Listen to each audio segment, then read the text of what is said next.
Na-feature na sa isang episode ang wonders ng butterfly wings. Sa pagkakataong ito, pag-uusapan natin ang kamangha-manghang transformation ng buong buhay ng isang paru-paro. Mula sa pagiging itlog nito hanggang sa pagiging ganap na adult.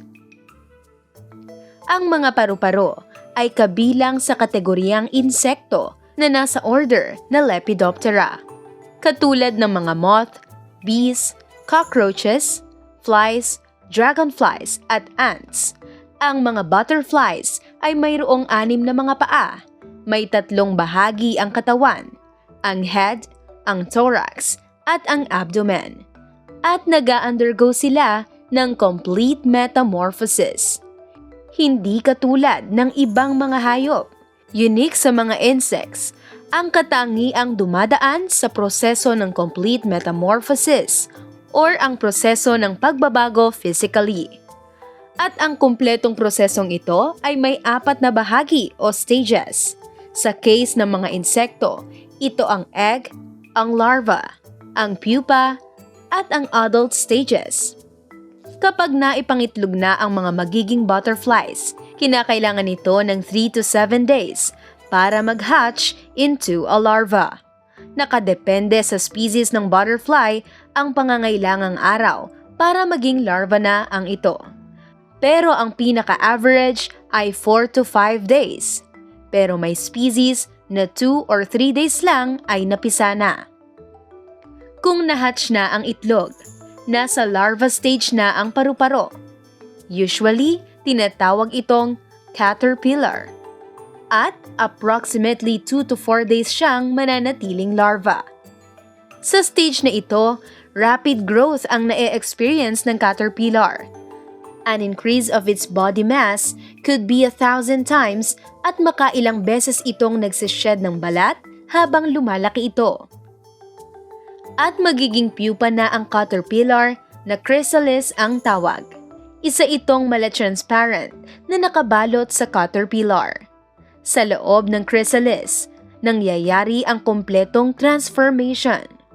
Ang pagkakumpleto ng prosesong ito ay ang tinatawag na metamorphosis. Mahabang panahon ang kinakailangan para sa pagbabagong magaganap sa caterpillar. May ilang species na nananatiling dormant sa ganitong stage for a year or more. Merong iba naman na more than a week lang.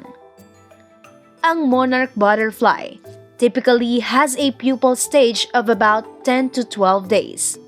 Ang ibang factors na nakaaapekto sa panahon ng transformation ay ang temperatura at ang seasons.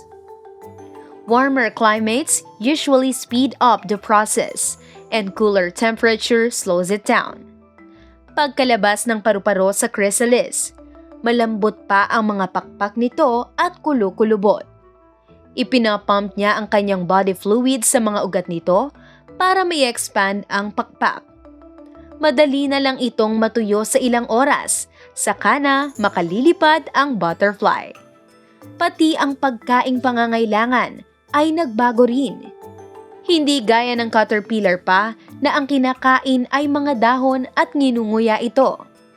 Ang fully grown adult butterfly ay on strict liquid diet. Gamit ang long straw-like tongue na tinatawag na proboscis, umiinom ito ng nectar from flowers. Ang average lifespan ng isang adult na butterfly ay 30 days lang, ngunit may ibang mga species na 1 day lang at may umaabot naman ng halos 1 taon.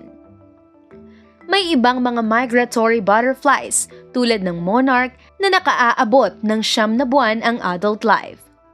Parte ng buhay ang pagbabago.